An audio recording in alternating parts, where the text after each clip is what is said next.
দাঁত অসম্ভব রকমভাবে নড়ছিল, কিন্তু ঠিকঠাকভাবে পড়ছিল না। ভাবলাম ডেন্টিস্টের কাছে যাই, গিয়ে দাঁতটা তুলেই আসি।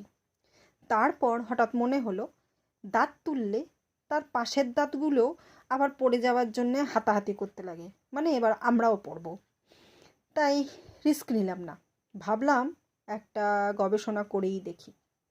বাজারে চলে গেলাম, পান পাতা নিয়ে এলাম, উইদাউট জর্দার সুপুরি। শুনেছিলাম পান খেলে নাকি গাল পড়ে, দাঁত খারাপ হয়ে যায়। তো ভাবলাম দেখাই যাক না, এই পানের কৃপায় যদি আমার দাঁতের টুকরোগুলো পড়ে যায়। যেমন ভাবনা তেমনি কাজ।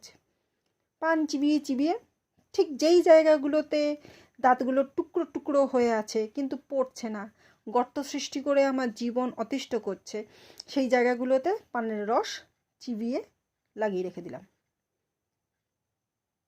বেশ কদিন বাদেই দাঁতগুলো নিজেরাই দায়িত্ব নিয়ে পড়ে গেল, এবং টুকরো সমেত পড়ে গেল।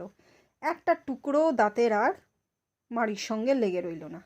মাড়ি এখন আমার খোলা মাঠে হাওয়া খাচ্ছে।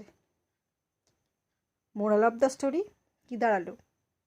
পান খান, কিন্তু লিমিট রেখে খান। পান খান, কিন্তু জর্দা সুপুরি এগুলো অ্যাভয়েড করে খান। পান খান, কিন্তু পান খাওয়ার পরে মুখটা ভালো করে কুলকুচিও করে নিতে ভুলবেন না। ভালো থাকুন সবাই, সুস্থ থাকুন।